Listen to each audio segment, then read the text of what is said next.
안녕하세요. 커피앤톡입니다. 오늘도 와주셔서 감사드리고요. 바로 사연 읽어보겠습니다. 저의 전 남편은 암으로 몇 년 전 먼저 세상을 떠났어요. 요새는 30대 후반부터도 암이 온다고는 하지만 40대에 너무 일찍 암이 찾아왔어요. 투병을 열심히 했는데 보람도 없이 결국 전 남편은 먼저 세상을 떠나고 말았어요. 저는 정말 가슴이 찢어질 것 같았지만 몇 년을 거쳐 그 상처를 조금은 아물게 할 수 있었어요. 저의 전 남편은 사실 약간 집착이 있는 스타일이었어요. 하지만 그만큼 저를 끔찍하게 아껴줬죠.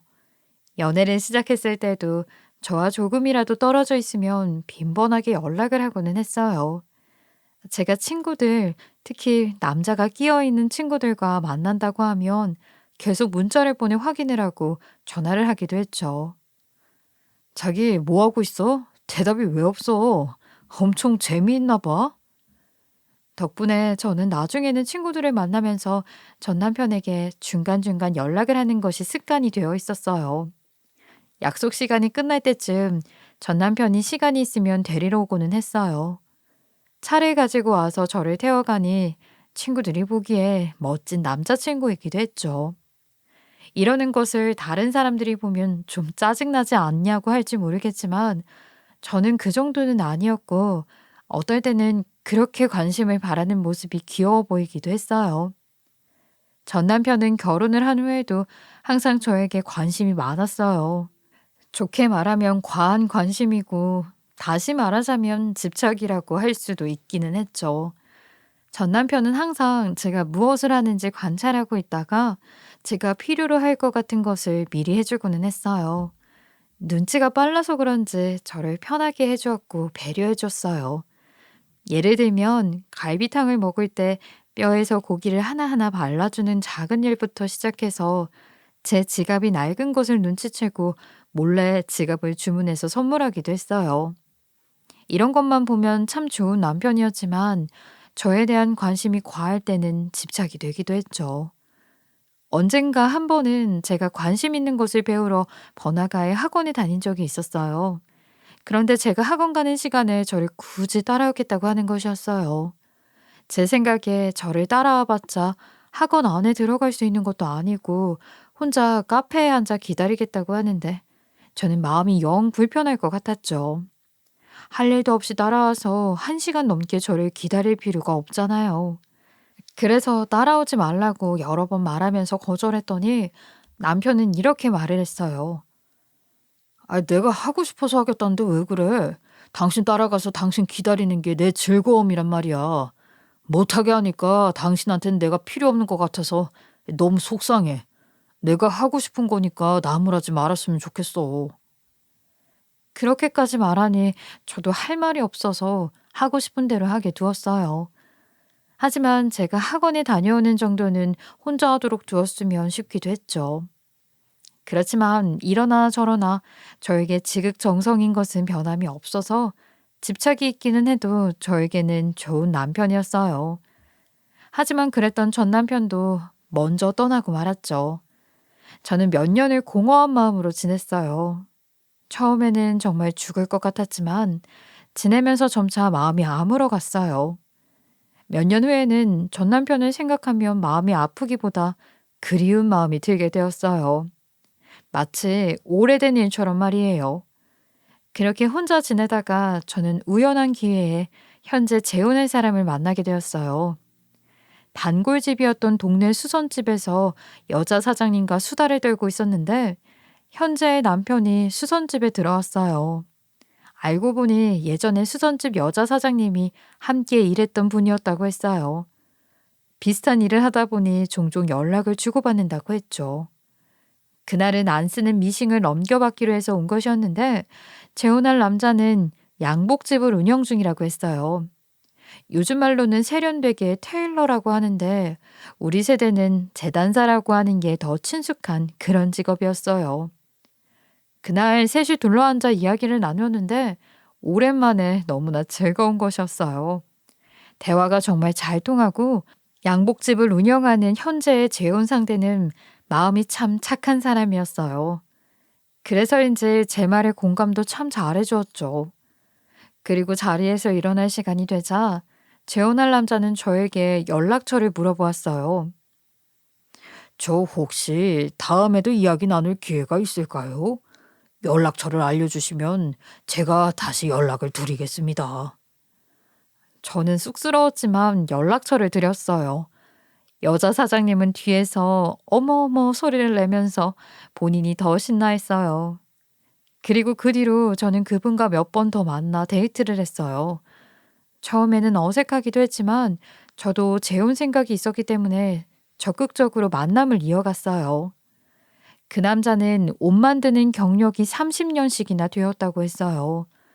처음에는 동대문에서 수선과 봉제로 시작을 했고 거기에서 수선집 사장님을 만났다고 했어요.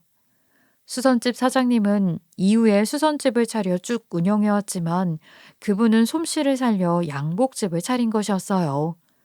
그것이 쭉 이어져 오면서 최근 들어서는 젊은 청년들이 함께 사업을 하자고 해서 새롭게 사업을 시작했다고 했어요. 요즘 스타일처럼 테일러샵이라는 이름을 붙이고 인테리어도 멋지게 하고 젊은 사람들한테도 맞춤 옷을 판매한다고 했어요. 요새는 인기가 많다고 하더라고요. 그분은 옷을 만들고 청년들은 앱을 만들기도 하고 마케팅도 해서 판매를 하는 식이었어요.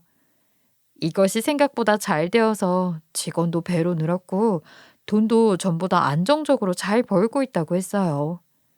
종종 그분은 저에게 이렇게 제안하기도 했어요. 시간 되실 때 우리 샵에 놀러 오세요. 제가 아주 멋지고 예쁜 정장 한 벌 만들어 드릴게요.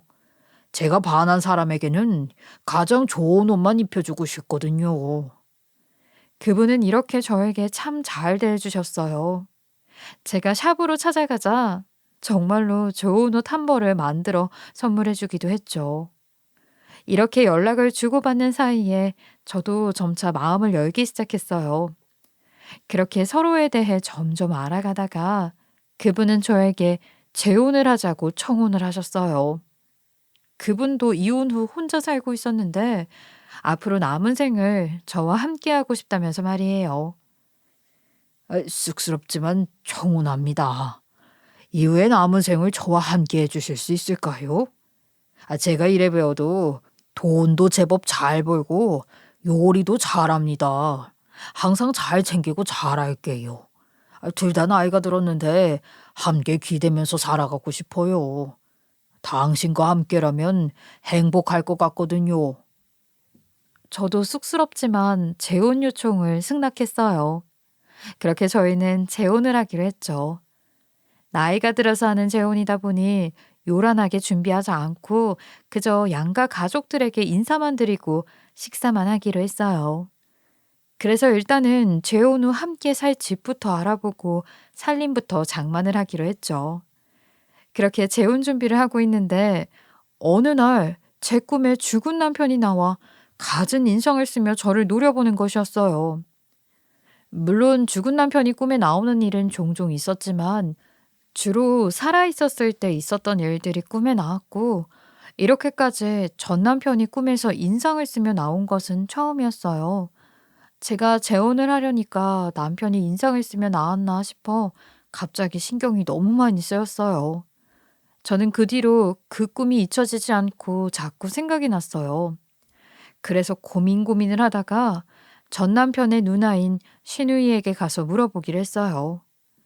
실은 저는 이전 시누이와 사이가 좋은 편이었어요.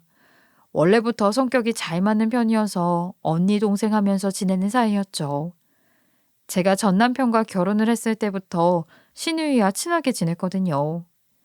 제가 시누이와 친해진 이유가 하나 더 있었는데 바로 시누이가 무당이었기 때문이었어요. 어떤 사람들은 무당을 무서워하거나 꺼리기도 하는데 저희 엄마가 무속신앙을 믿고 친한 무당들이 많아서 그런가 저는 무섭지는 않았어요. 오히려 저는 무당의 역할 중 하나가 답답한 일이나 불안한 일을 상담해주고 해소해주는 것이라고 생각을 했어요. 그래서 저는 가끔 답답한 일이 있으면 시누이에게 고민 상담을 하고는 했어요. 그래서 저와 신우이는 제법 친해질 수밖에 없었죠. 에휴, 너 얼마 전에 동네 아줌마가 상가 하나 구입하라고 했지? 대출 받아서 사면 월세 받아서 갚는 거 금방이라고. 그거 사면 큰일 나? 대출을 갚기는커녕 그거 다시 팔지도 못하고 몇 년을 고생해. 그러니까 절대 사지 마. 제가 고민을 말하지 않아도 신우이는 제 얼굴을 보자마자 척하고 알아맞히기도 했어요. 그럴 때면 역시 무당이구나 싶기도 했죠. 하지만 전 남편이 먼저 떠난 뒤로는 저도 신우이도 서로 만나는 것을 꺼려하게 되었어요. 아무리 사이가 좋았다고 하지만 세상을 떠난 전 남편의 가족들을 계속 만나는 것이 마음이 편치만은 않았어요. 연결고리가 사라지니 만나도 할 이야기도 많지가 않기도 했죠. 하지만 재혼을 앞둔 이 시점에 인상을 쓴 전 남편의 꿈을 꾸고 나자 보통 일이 아니라는 생각이 들어서 신우이 말고는 물어볼 곳이 없다는 생각이 드는 것이었어요. 사실 오랜만에 만나는 것이기는 해도 못 만날 사이도 아니었고 오히려 오랜만이라 반가운 생각이 들 것 같기도 했거든요. 그래서 저는 신우이에게 정말 오랜만에 연락을 드렸어요. 형님, 저예요. 오랜만에 연락드려요. 그간 잘 지내셨죠? 좀 여쭤보고 싶은 것이 있어서 연락드렸어요. 그래, 오늘 연락 올 줄 알았다. 언제 올 거니? 시간 말해봐. 간만에 얼굴이나 보자. 신우이는 대뜸 저에게 연락 올 줄 알았다면서 오라고 말했어요. 제가 직접 만나서 대화하려고 한 것은 어찌한 것인지 역시 무당이구나 했어요. 저는 그래서 며칠 후 신우이의 신당으로 찾아갔어요. 간만에 가니 조금 걱정도 되었지만 제가 들어서자 신우이는 제 얼굴을 보자마자 이렇게 말했어요. 그래, 어서 와. 새로 만나는 남자가 있네. 잘 됐네, 잘 됐어. 너도 남은 생 편히 살아야지. 얼굴을 보자마자 이렇게 말하는 신우이를 보고 놀랐어요. 저는 오랜만에 만난 신우이 앞에 앉아서 이야기를 시작했어요. 맞아요, 형님. 언니. 제가 재혼을 하게 되었어요. 지금은 재혼할 집을 마련하고 있는 상황이라 다 준비가 되면 연락을 드리려고 했어요. 그런데 얼마 전에 꿈에 창석 씨가 나왔어요. 그것도 인상을 팍 쓰고 저를 노려보는데 그런 꿈은 처음이었거든요. 그전에도 꿈에 창석 씨가 나온 적은 있었지만 그냥 평범하게 살아있을 적의 모습이 나왔거든요. 그런데 저한테 무엇인가 할 말이 있는 것 같은 표정으로 나와서 며칠째 그 모습이 머릿속에서 사라지지를 않는 거예요. 그래서 이건 언니한테 여쭤보는 것이 빠를 것 같아서 찾아오게 되었어요. 그러자 신우이는 허허하면서 털털하게 웃음을 터뜨리더니 이렇게 말을 했어요. 아무래도 장석이가 질투를 하는 모양이네. 걔가 너한테 집착이 있었지 않니? 좋게 말하면 깊게 사랑한 거고. 그런데 네가 재혼을 한다고 하니 죽어서도 질투를 할 수도 있지. 하지만 산 사람의 기운이 훨씬 세니까 걱정할 것 없다. 죽은 창석이가 질투를 해봤자 뭘 할 수 있겠냐. 그러더니 신우이는 제 얼굴을 한참 꼼꼼히 뜯어보더니 웃으면서 제 얼굴을 다정히 쓰다듬으며 말했어요. 지금 만나는 그 남자 괜찮은 남자 같으니 한번 잘 만나봐. 잘하면 평생 잘할 배필이 될 거야. 재혼하게 되면 나도 꼭 불러주고 알겠지? 신우이가 이렇게 말을 하는 것을 들으니 내심 안심이 되었어요. 그래서 그 이야기는 마무리하고 서로 어떻게 지냈는지 이야기를 나누었어요. 사실 제 이야기는 신우이가 저를 보자마자 대충 알았기 때문에 이야기할 것도 없었죠. 신우이의 경우 이제는 신기가 떨어져서 돈을 받고 점을 치는 것은 그만두었다고 했어요. 일종의 은퇴를 한 것이었죠. 그래도 어느 정도는 보이기 때문에 이렇게 가까운 사람들의 사정 정도는 봐줄 수 있다고 했어요. 그렇게 오랜만에 신우이와 반갑게 인사를 나누고 저는 가벼워진 마음으로 집으로 돌아왔어요. 그리고 이제 전 남편에 대한 생각은 접어두고 재혼 준비에만 집중하자 싶었죠. 그런데 시누이를 보고 온 뒤 또 전 남편 꿈을 꾸게 된 것이었어요. 처음에는 한 달에 한 번꼴로 꾸더니 조금 지나서는 보름에 한 번, 그리고 종국에는 일주일에 한 번씩 전 남편 꿈을 꾸게 되었어요. 전 남편은 꿈에 나올 때마다 인상을 찌푸린 채 저를 매섭게 노려보았어요.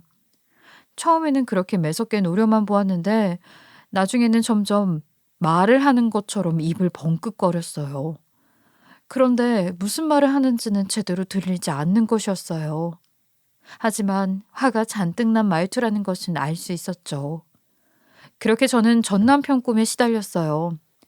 재혼 준비를 잘 하자고 마음을 먹자마자 그것을 알아챈 것처럼 꿈에 전 남편이 계속 나왔으니까요. 지속적으로 남편의 꿈을 꾸는 바람에 잠도 제대로 못 잤어요. 잠을 제대로 못 자다 보니 예민해지고 날카로워져서 재혼할 사람과도 자주 싸우게 되었어요. 내가 어떤 냉장고 살지 골라두라고 했잖아. 당신이 요리 좋아하니까 당신이 원하는 걸로 사라고. 오늘까지는 결제해두고 싶었는데 왜 아직도 안 골라놓은 거야?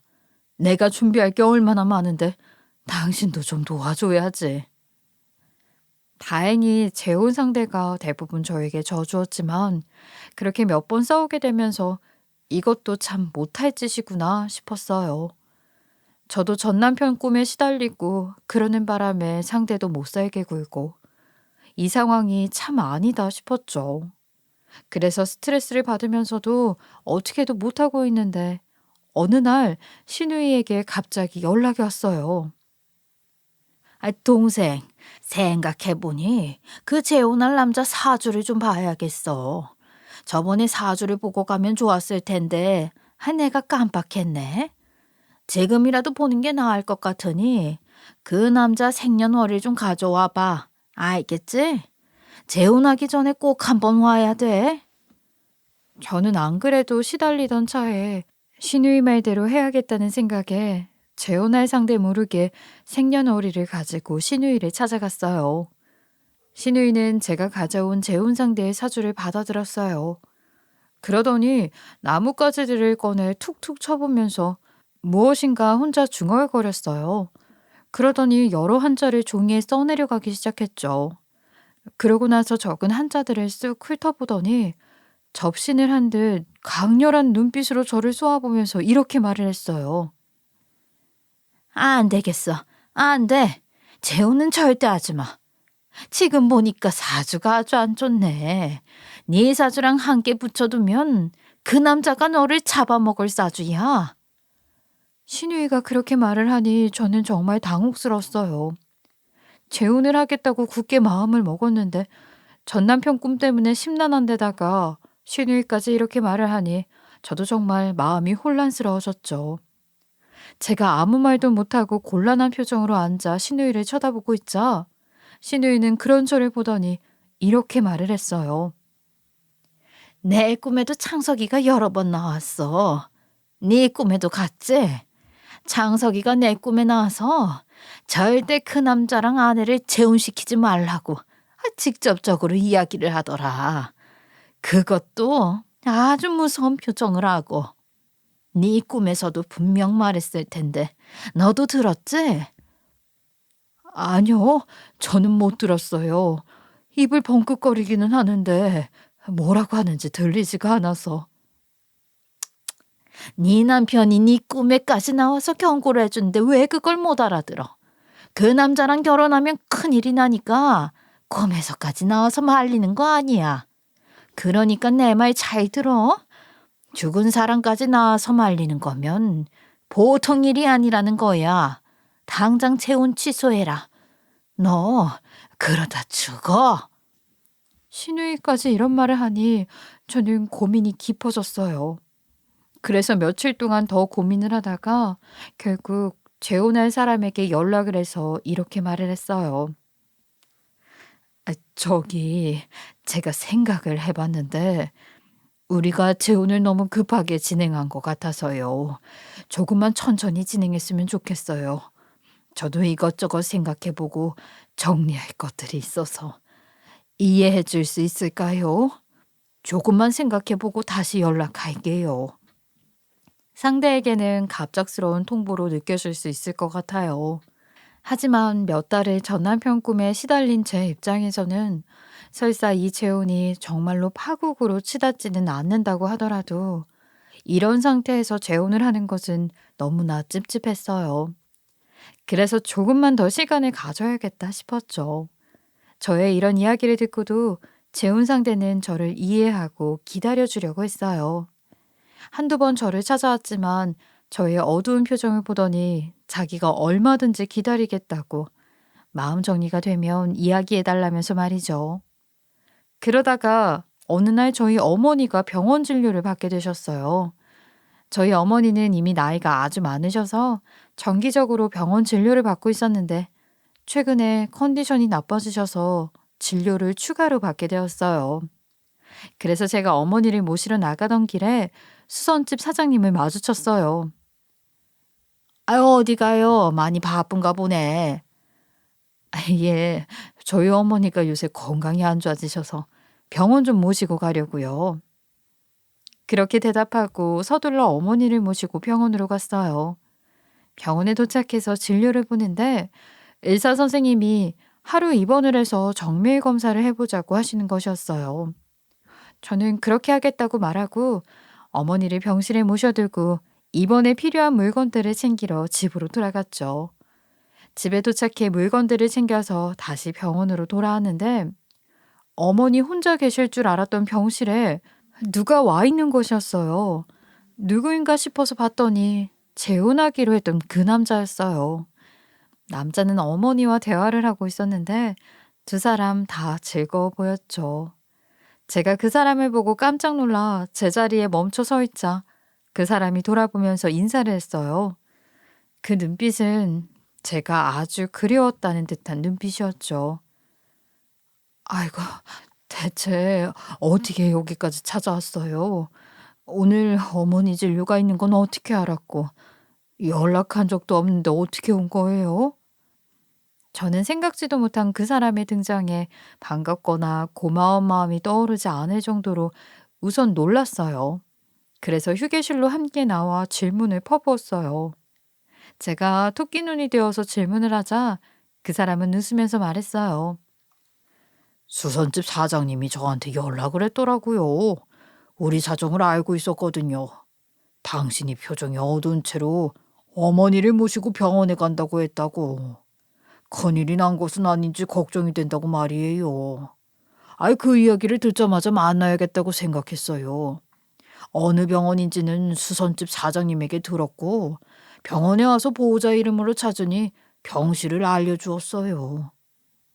남자는 손에 딸기며 핫팩 같은 선물까지 챙겨왔더라고요. 그래서 다시 병실로 가서 어머니에게 남자를 소개시켜 드렸어요. 이미 두 사람이 대화를 나누기는 했지만 제가 정식으로 소개를 하고 싶었거든요. 엄마, 여기 저랑 재혼할 사람이에요. 정식으로 소개해 드릴게요.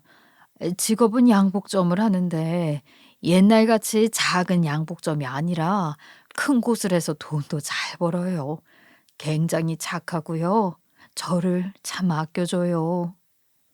제가 이렇게 소개를 하자 그 사람도 다시 어머니에게 인사를 드렸어요. 어머님, 인사 다시 드릴게요. 따님이랑 재혼하려는 사람입니다. 제가 따님이랑 남은 생을 함께 살아갈게요. 따님을 항상 잘 챙기고 좋은 것만 주고 좋은 곳에만 데려갈게요. 걱정하지 않으셔도 됩니다. 그러면서 그 사람은 어머니의 손을 꾹 잡았어요. 다 늙은 어머니의 손을 잡고 있는 따뜻한 그 사람의 모습, 그리고 그 모습을 보면서 좋아하는 어머니의 표정. 그걸 보고 있으니 저는 왈칵 눈물이 쏟아질 것 같았어요. 어머니 병실에서는 꾹 참고 있다가 재혼할 그 사람이 자리에서 일어날 시간이 되자 저는 복도로 따라 나왔어요. 그리고 그 사람을 끌어안고 눈물을 흘리면서 이렇게 말했어요. 정말 고마워요. 그리고 미안해요. 내가 별것도 아닌 것들로 마음이 흔들려서 나이 다 들어서 재혼을 하려고 하니 혼란스러웠나 봐요. 그런데도 나를 기다려주고 이렇게 찾아와줘서 고마워요. 오늘 당신이 우리 엄마랑 내 곁에 있어주면 좋겠다는 생각이 들어요. 이제 혼란은 접고 다시 함께하기 위해 노력할게요. 저는 이렇게 재혼할 남자의 진면목을 보게 되었어요. 이런 사람이라면 역시 평생을 함께해도 좋겠다는 생각이 들었죠. 저는 전 남편 꿈이든 시누이의 말이든 상관없이 그냥 내 느낌을 믿어보자 싶었어요. 이런 사람이라면 남은 평생을 함께 살아도 좋겠다 싶었거든요. 그래서 솔직히 전 남편의 꿈이라든가 아직 신경 쓰이는 것들이 있었지만 무리하게 재혼을 밀어붙이게 되었어요. 그 이후로는 다시 시작한 재혼 준비로 정신없이 바빴어요. 함께 살 집을 다시 계약하고 가전을 사서 넣고 각자 살던 집은 정리를 했어요. 늦춰졌던 만큼 빨리 재혼을 하고 싶어서 그런지 부지런히 준비를 했어요. 그렇게 굳게 마음을 다잡아서 그런지 먼저 간 전 남편도 한동안은 꿈에 나타나지 않았어요. 제가 하도 그 꿈에 대해 신경을 쓰다 보니 무의식적으로 계속 꿈을 반복적으로 꾼 것이 아닌가 하는 생각이 들었죠. 어쨌든 꿈을 그만 꾸게 되었으니 다시 기분도 좋아졌고 재혼 준비는 착착 진행이 되었어요. 재혼식은 간단하게 가족 식사로 대체하기로 했어요. 저희가 나이가 많다 보니 재혼식을 올리기는 좀 그렇고 가족끼리 모여 식사를 한 뒤 혼인신고만 하려는 생각이었어요. 그래서 몇 안 되는 가족들끼리 모여 한정식 집에서 식사를 하며 재혼식을 대체하기로 했죠. 그런데 재혼식 전날 밤 죽은 남편이 다시 또 꿈에 나왔어요.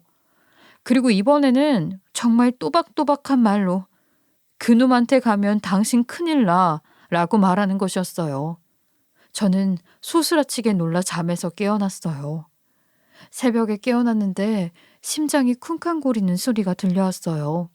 저는 정말로 이 재혼에는 무엇인가 있구나 싶은 생각이 들었어요. 재혼식 전날까지 전 남편이 나와 난리를 치니 이것을 떨쳐내지 않고는 저의 재혼이 순탄하지 못할 것 같다는 생각이 들었어요. 저는 아침이 올 때까지 혼자 우두커니 앉아 생각을 하다가 결국 재혼 전에 전 남편의 산소를 찾아가 영혼을 달래주기라도 해야겠다고 다짐했어요. 그렇게 해야 전 남편이 꿈에 나오지 않고 저도 편안한 마음으로 재혼을 할 수 있을 것 같았거든요. 하지만 당장 그날이 재혼식 당일이었죠. 저는 하는 수 없이 재혼 상대와 가족들에게 연락을 해서 식사 약속을 미루고 전 남편의 산소를 찾아가 보기로 마음을 먹었어요. 하지만 재혼식을 미루고 전 남편 산소에 찾아가야 한다고 그것도 전 남편이 꿈에 나와 재혼을 말렸기 때문이라고 하면 너무 이상해 보일 것 같았어요. 그래서 그렇게까지 이야기를 하지 않고 그냥 심각한 꾀병을 부리기로 했죠. 새벽에 열이 심하게 나고 복통이 와서 응급실에 다녀왔는데 스트레스 때문이니 며칠 푹 쉬라고 해서요. 식사도 죽으로 대체하라고 하고 정말 죄송하지만 몇 주 후에 다시 식사 약속을 잡아도 될까요? 정말 죄송합니다. 제가 이렇게 말을 하니 가족들은 괜찮다고 했어요. 하지만 이미 한번 미뤘던 재혼식을 또 미루는 것이라서 재혼 상대에겐 못내 미안했죠. 그런데 의외로 재혼할 남자는 알겠다고 흔쾌히 동의를 해주는 것이었어요. 그렇게 아팠는데 왜 나한테 연락을 안 했어요? 지금은 좀 어때요? 내가 지금 갈까요? 아니에요. 이제는 괜찮아요. 그냥 병원에서 좀 쉬라고 하니까 집에서 혼자 푹 쉴게요. 그럼 오늘은 푹 쉬고 재혼식은 언제든 할 수 있으니까 다음에 식사 약속을 다시 잡아요. 저는 재혼 상대가 이해해 주어서 정말 다행이라고 생각을 했어요. 거짓말을 해서 미안하긴 했지만 이 경우에는 진실을 말하는 것이 더 안 좋을 것 같았으니까요. 그래서 저는 무사히 가족 식사를 미루고 전 남편 산소에 찾아갈 준비를 했어요. 영혼을 달래주려면 어떻게 해야 하는지 모르겠지만 좋은 음식을 차리고 술을 올리고 향을 피워서 제사를 지내주면 되지 않을까 했어요. 그래서 좋은 배, 사과와 갈비 같은 고기도 챙기고 술을 챙겨서 전 남편의 산소로 향했어요. 버스를 타고 한참 가서 내린 뒤 산소가 있는 산을 올랐어요.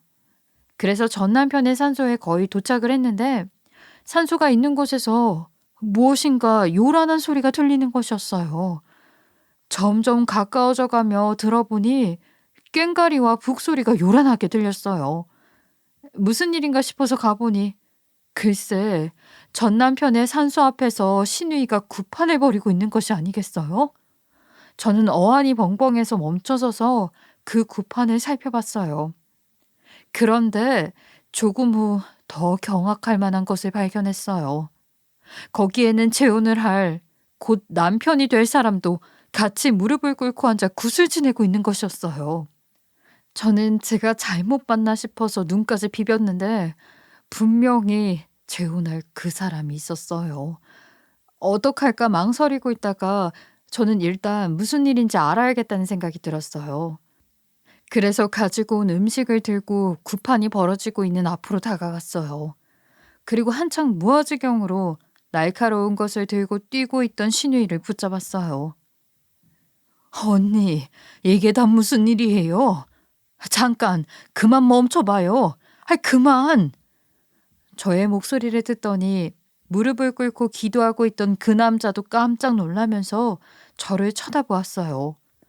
물론 신우이는 그 남자보다도 더 깜짝 놀랐죠.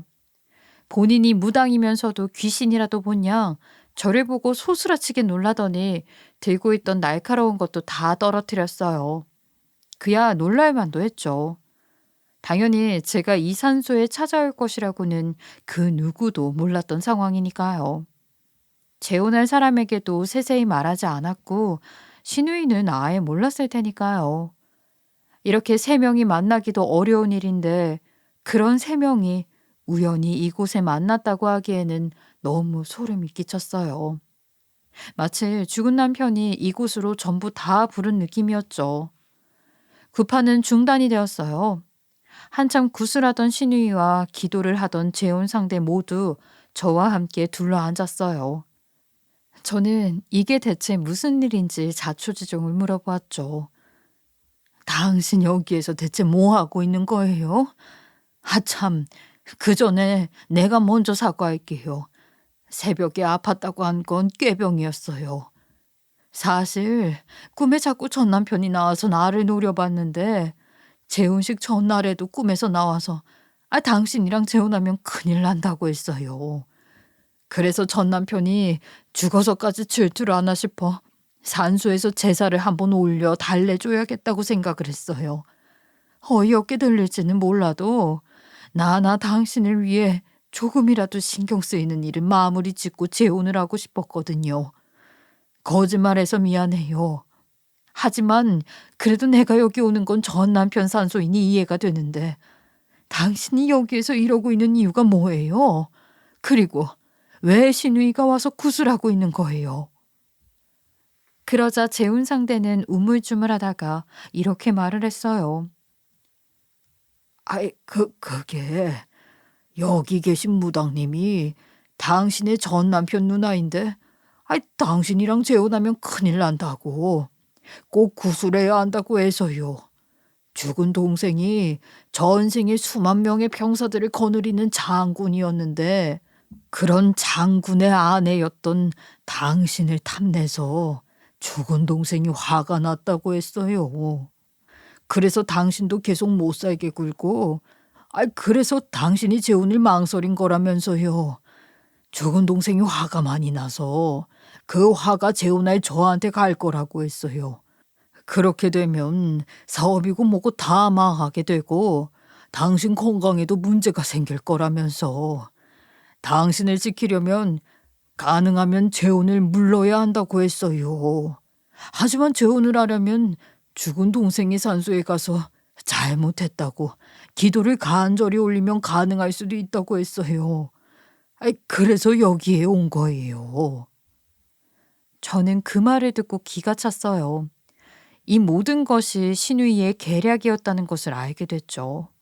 재혼할 상대가 마음이 착하고 감성적인 사람이라는 것은 알고 있었어요.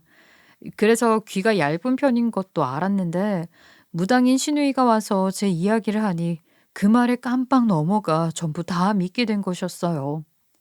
그래서 감쪽같이 속아서 굿판에 와서 기도를 하고 있었던 것이었죠. 저는 어이가 없어서 옆에 앉아있는 신우이에게 화를 냈어요. 이게 다 뭐예요, 언니? 이렇게 황당할 때가 어디 있어요? 죽은 동생의 아내가 다른 사람이랑 재혼한다고 하니까 그 꼴 보기 싫어서 이러신 거예요. 저한테는 이 사람이랑 사주가 안 맞는다고 재혼하지 말라더니 이 사람한테는 죽은 동생이 화가 나서 큰일이 났다고 하고 앞뒤도 맞지 않게 재혼을 막으려고 했던 거예요? 나 참 어이가 없어서 왜 이런 짓을 했어요? 말씀 좀 해보세요. 제가 이렇게 말을 하자 재혼 상대도 눈을 동그랗게 뜨고 신우이를 쳐다보았어요. 신우이가 저에게 한 말을 듣고 나자 속았다는 것을 알게 된 것이었겠죠. 신우이는 제 호통을 듣더니 머리에 쓰고 있던 모자를 내던지고 저에게 빽 소리를 질렀어요. 그래, 네가 재혼하는 꼴 보기 싫어서 그랬다. 그게 뭐 탓하고 그래. 내 죽은 동생은 죽어서 아무것도 못하는데 너는 살아있다고 죽은 동생 배신하고 재혼까지 하고 너도 공평하게 혼자 살아야지. 내가 못마땅해서 재혼에 회방 좀 놨다. 그러면 안 되는 법이라도 있어? 결국 신우이도 이실직고를 했어요. 이런 말을 듣고 나니 더더욱 모든 상황을 알 것 같았죠. 사실 신우이도 집착이 강한 사람이었는데 이런 신우이가 재혼을 막으려고 뒤에서 쓸데없는 짓을 하고 있으니 전 남편이 제 꿈에 나온 게 아닌가 싶었어요.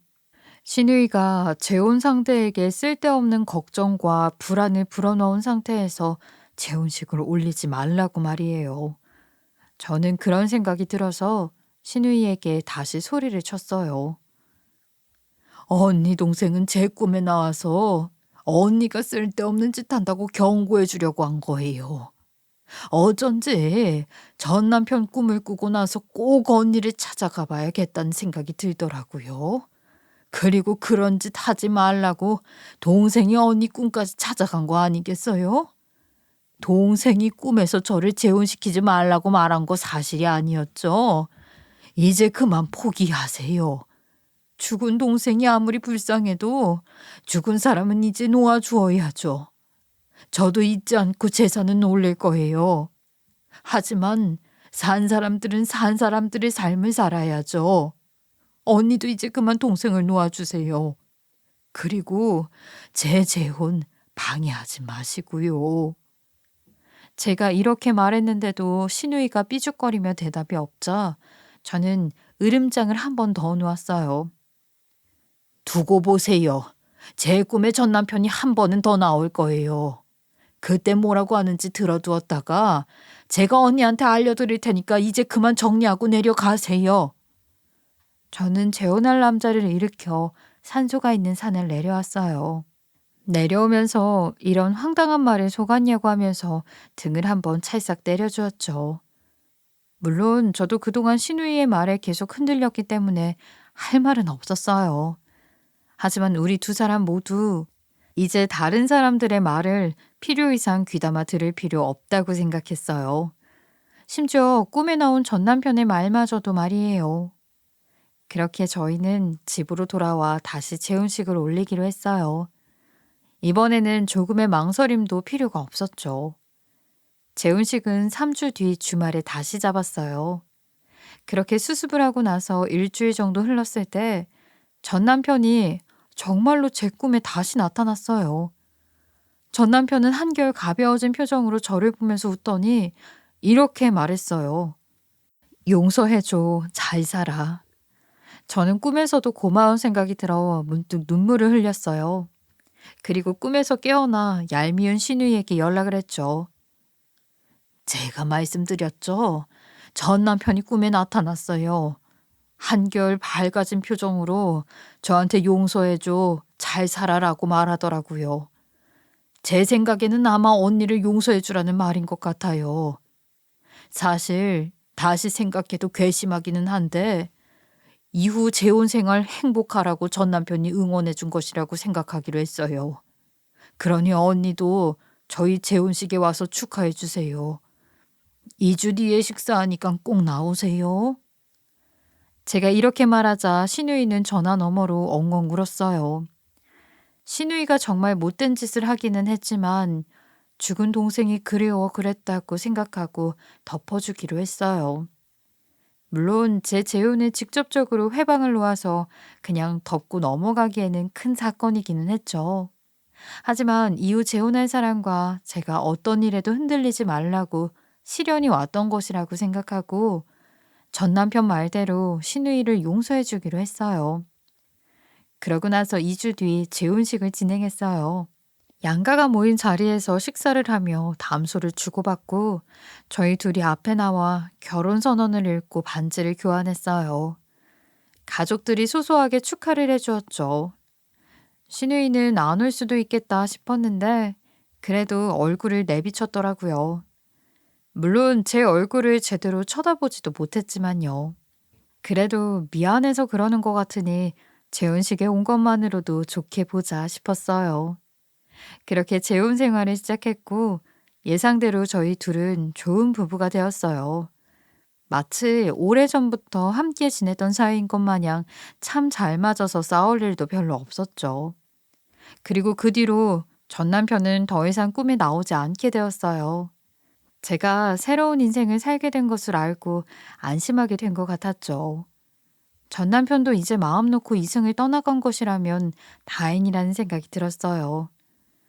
죽은 사람을 종종 그리워할 수는 있지만 죽은 사람에게 너무 집착하게 되면 산 사람의 인생이 흔들리게 된다는 생각이 들어요. 신우이도 이제는 마음을 정리하고 전 남편을 놓아주었다면 좋겠다는 생각이 드네요. 말로는 형용할 수 없는 신기한 일을 겪게 되어 여러분들에게도 들려드리고 싶었어요. 저는 사후 세계와 죽음에 대한 철학적인 이야기하는 걸 좋아하는데 다시 한번 그런 세계가 있구나를 느끼게 된 일이었습니다. 그래서 사람이 죄 짓고는 못 산다는 말이 있나 봐요. 나쁜 짓을 하거나 양심에 찔리는 행동을 하면 다 돌려받는다고요. 어쩌면 대수롭지 않은 저의 이야기 들어주셔서 감사드리고요. 늘 여러분들의 일상에 행복만 가득하시길 바랄게요. 지금까지 커피앤톡이었습니다. 오늘도 끝까지 함께 해주셔서 감사하고요. 다음 영상으로 또 찾아뵙겠습니다.